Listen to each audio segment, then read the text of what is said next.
Hello, KAWP friends. Today I'm pleased to introduce Matt DeMers, who is a biomechanist, a movement specialist. He's worked with the Apple team on some of the movement things that Apple does with their watch to track steps and things like that. I know a lot of people are very interested in doing their steps and things like that. So that's basically what your team worked on, was the pedometry part of it and the, I guess, walking asymmetry part. Just tell the audience a little bit about what you did at Apple and kind of how these watches track steps. What is the technology that the watches use to track steps? And then I guess your phone also, if you carry your phone in your pocket, how that kind of works. Sure, I'd be happy to, and thank you for having me. I'm excited to chat with you. So I came into Apple as a high fidelity biomechanist researcher. So full body movement, analyzing all pieces of it, from the minutia and individual muscles. Going into Apple, the goal really shifts because you're trying to give clear metrics to a huge number of people and have them be performant and accurate and precise for a lot of folks throughout their whole day, instead of that one little snippet of time in the laboratory. So the problem very much is upended in that case. So what I worked on was several different projects over the years that went from pedometry, so measurement of steps, both their frequency, their cadence, speed, step length, things like that, which existed before I got there, and I kind of learned the ropes on sensing on that project. Moving on to doing really high fidelity focused analysis of steps at very clear windows for clinical indications, and being able to look at the sub-step level so we can make inferences.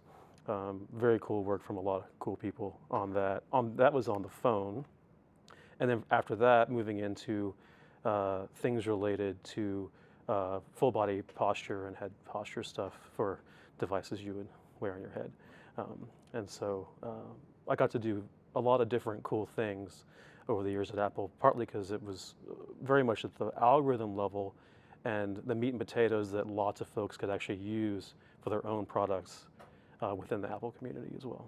So when you're outside and you're taking a walk, are you using GPS as part of the way to track someone's steps? Are you using the way the body moves up and down, the way that the stride works, the way that you're impacting the ground? So is there like gyroscopes in these watches that? Oh yeah, yes. Great questions. We use lots of sensing modalities, even just for measuring walking.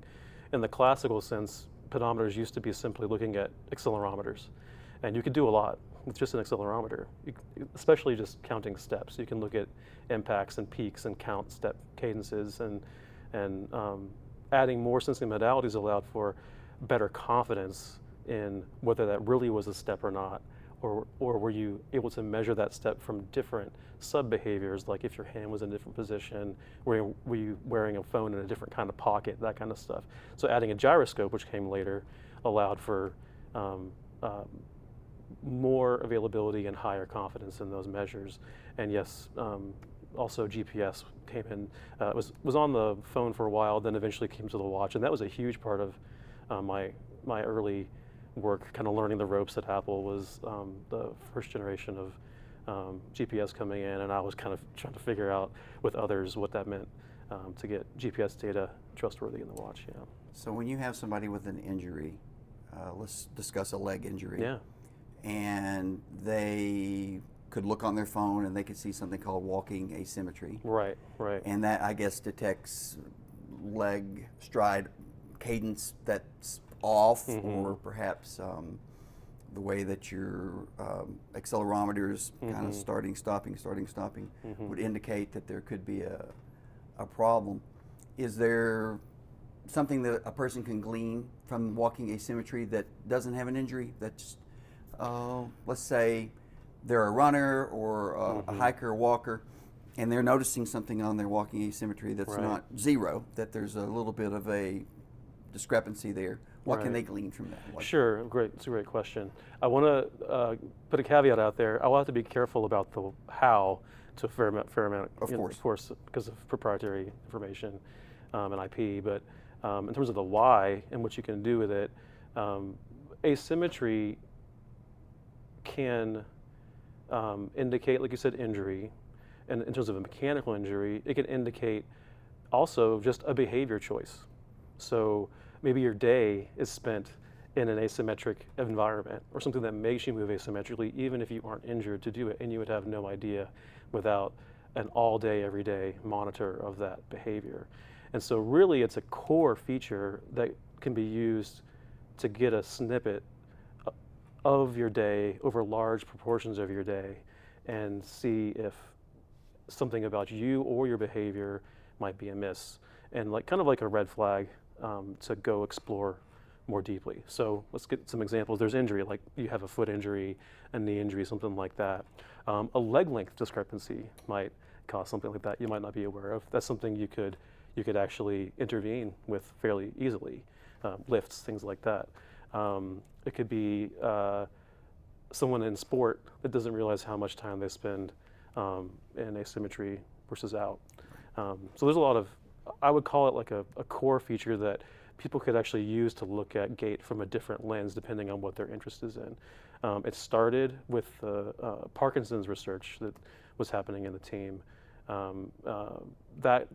Those set of features came out earlier than the gait features, but really the gait research started as part of wanting to explore gait in Parkinson's, in addition to just exploring the tremor analysis and tremor monitoring to be able to do titrating of drugs to optimize tremor versus dyskinesia, things like that. So I know that people with heart arrhythmia now have access to, their watches have medical grade ECGs on there, and that at some point you can even set it up to download information to your cardiologist. Is there anything you can do with the movement aspect that you could send to maybe a therapist or send to someone who's working with a person who's just had a knee replacement or a hip replacement? Is there anything that can be done there to actually send that to a physician or a therapist so that they can see an improvement or a decline? Oh, it's a great question.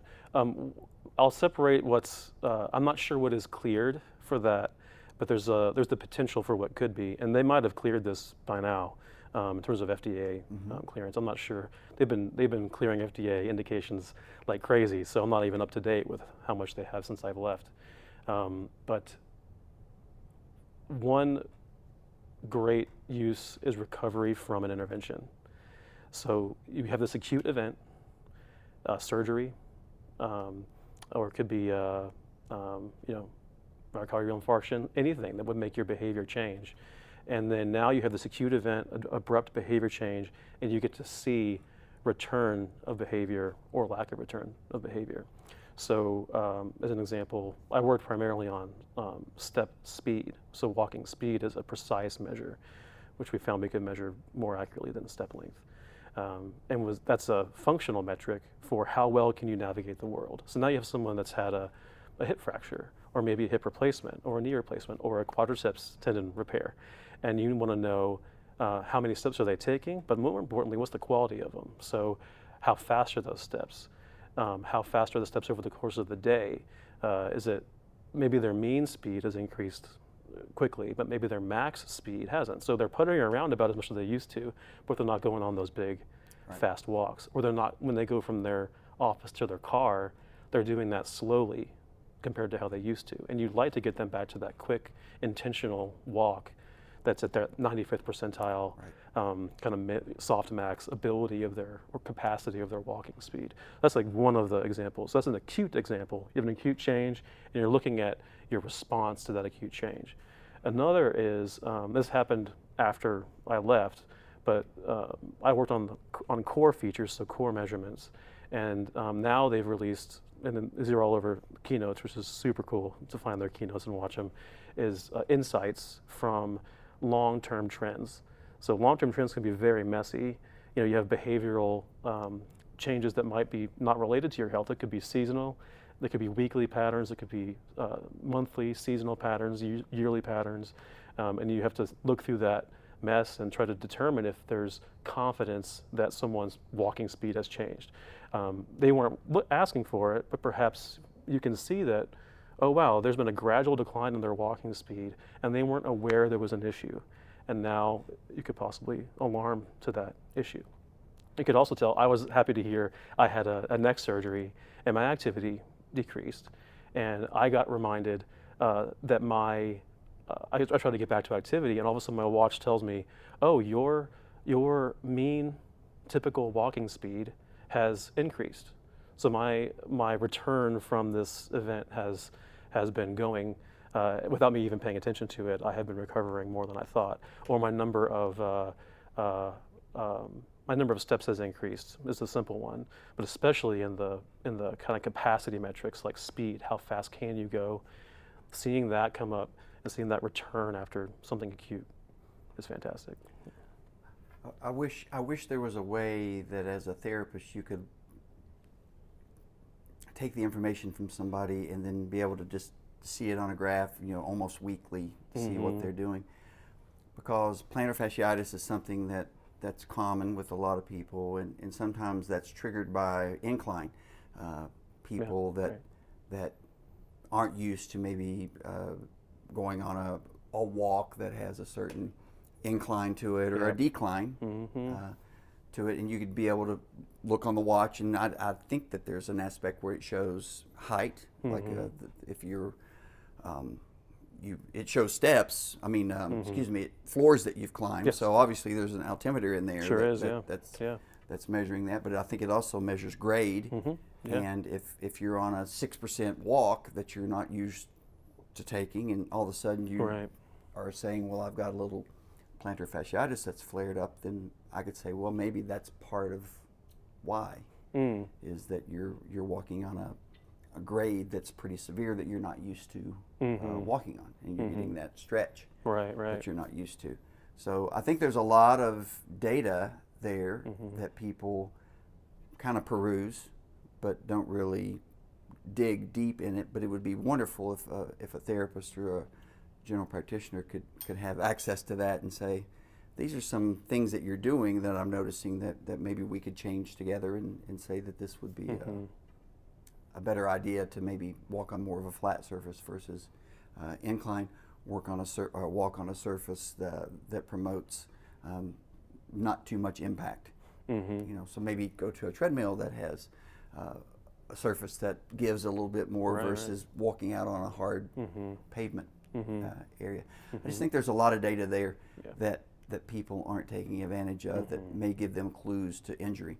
I 100% agree, and that was really the mission, was to see more time of your life, not for spying purposes, not for getting data on people for the sake of having data, but because the point in time clinical effect is a real problem, where if you only see someone when you're facing them in the clinic and their behavior is that whatever you're seeing when they're in the clinic, you're not getting a real snapshot. And you need to be passively collecting the behavior that's naturally happening day to day. And these devices allow for that. That's one of the benefits of having data a lot of the time. And also one of the benefits of having a crew that works really hard to keep that data private while also making insights on the private version of the data. So people have the confidence in the privacy, but then also the confidence in the insights. It's a hard problem to solve. And so with that in mind, solving the problems you're talking about involve correlations and trying to come up with causes and getting insights out of them. And I think those are going to be rolling out probably over time, over and over and over again. You can already look in the HealthKit app and look at a lot of long-term data. And that's one of the places that these kind of health insights have started to emerge. I've noticed these insights started happening after I left, so I don't want to take any credit or insight on how those work. But that was kind of the mission from the beginning, was to be able to look over most of the day as much as possible, at many modalities as possible, so that we can make those insights over the day, over the week, over the year. And then you could go into HealthKit as either an individual or as a practitioner who's helping them with interventions and therapies, and say, yeah, I'm seeing that your speed has been doing this. Oh, I see that your your overall elevation gains have been going up or down. The harder one, which I hope is the future, maybe it's already happening, is confidently associating pain and harm to those behaviors. Because that's one of the tricks, is you might see the sensor data, but the sensor data is not telling you the pain directly. And so, and sometimes that pain is delayed, right? So I have some nerve challenges, and those often don't happen, or they don't manifest when I have the injury. I might be rolling around, I might be falling and doing some grappling, and then I might tweak my back, and I don't know till the next day that it's one of the bad ones, right? And that's a trick with these insights, and that's actually one of the fun challenges, I think. I know that people are working on this like crazy, and I think they're going to be doing some pretty cool things. And those kind of insights will be possible because of having a bigger snapshot, because you can look at more of the day. You're not doing the guesswork of going into a clinic trying to remember what you did for the last week or maybe month, and then also remember your pain. And maybe you journaled the pain, maybe you didn't, and you're trying to make fuzzy connections. Right. Now you might have a clear set of dosimetry, at least about your walking, your elevation gains, your grade, your number of miles walked, that kind of stuff, overall activity, exercise habits, lots of things, sleep, and you have a much richer topography where they can try to look at where their pain happened, and you try to make an insight. Yeah. So you're a specialist at movement, and I know you off camera discussed you had an injury, and Yeah. like a lot of people, we have injuries as you get older. That's just part of the game. But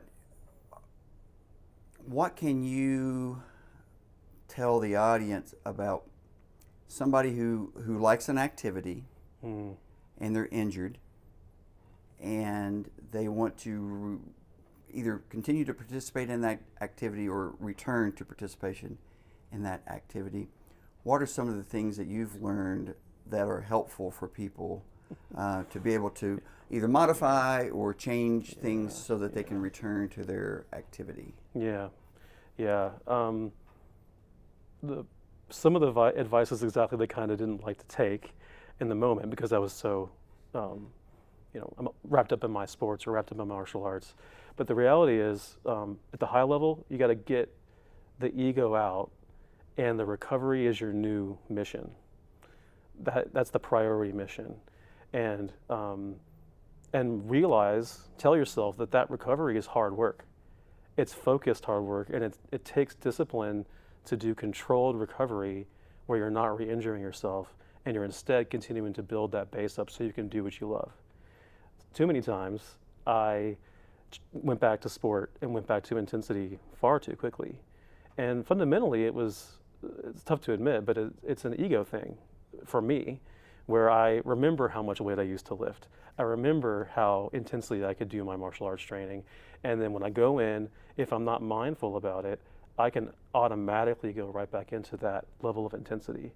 And maybe I'd get injured right away, or maybe I don't even notice that I've had that chronic buildup of injury, or slow down my recovery from that chronic injury. So I think for me, now what I do is a total mindset shift, where I talk about it to myself like it's a mission. That recovery is something that I find curiosity about. I want to know how this recovery works. I want to know what kind of exercises I've been deficient in, what kind of therapies can I augment with, and what are parts of my body that I might spend time on that are separate from the one that's injured, that I might get to show some love to for a while, and maybe augment that while this other one's recovering. So I think that's overall what I'd say. So a lot of times in sport, let's talk about martial arts, Yeah. because that's that's kind of your passion. And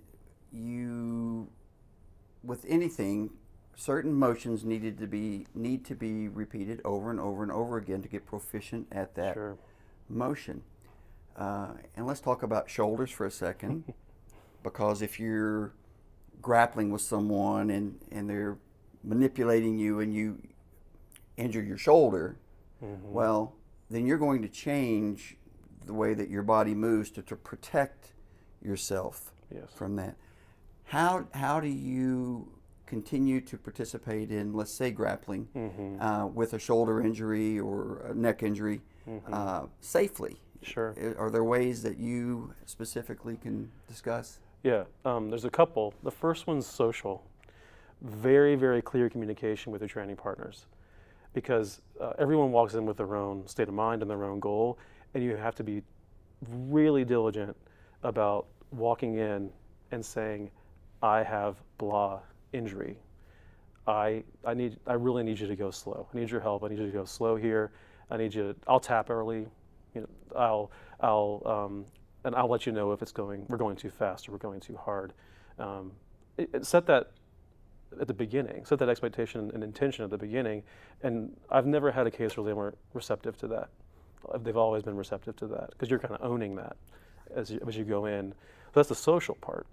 The physical part, one strategy I like comes down to, there's a newish field, evolutionary dynamics and training, that's really about, long story short, it's gamifying training. And you're setting constraints on your training, and that becomes a game with goals and limitations. And that's good for anybody, whether they're injured or not. You say, you're not allowed to do this, you're allowed to do this. The goal is you go from this to this. And if you do, you get points, or you win, you get to stay in the ring and someone else comes in. There's all kinds of reward systems. And that's good training for learning and assimilation of information, whether you're injured or not. You can do the same thing when you're injured. Like, for example, wrapping that arm up, taking it away, training as if it's an injured arm, tone the intensity down if you can, or find a game that does specific task isolation so that you can work on something, even with intensity, but protecting that injury. We would do this in various martial arts I've done. We would tie an arm and pretend as if that was an injured arm, and then train with just that other arm usable.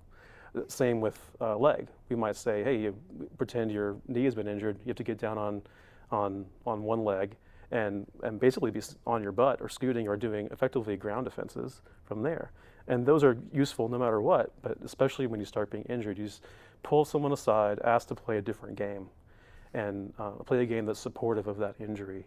Then there's the usual therapy parts of having that slow game mindset of working that range of motion, being strong at the end of that range of motion for that injury, and just working that little by little by little, and protecting it until then.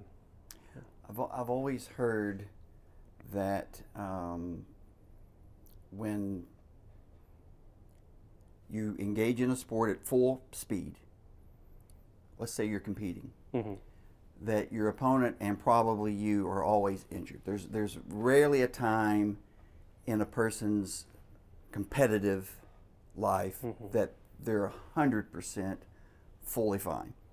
Most people have slight injuries or injuries for a lot of the time. So your opponent probably has it, and you probably have it. So we compete a lot of times injured. Yeah. So that's why you have people that tape their ankles or wear braces on their knees, or they wear braces in other places just to protect joints. So we know that that's something that happens all the time. But I think the fact that you tell your grappling coach or you tell your grappling partner, hey, I have an injury and we need to work on things that don't affect that injury, or at least I can manage the session without making it worse. I think that was great advice that you gave there, was just to communicate that. Because a lot of guys, now let's just be honest here, a lot of guys, their ego, as you mentioned already, they don't want to say that. They don't want to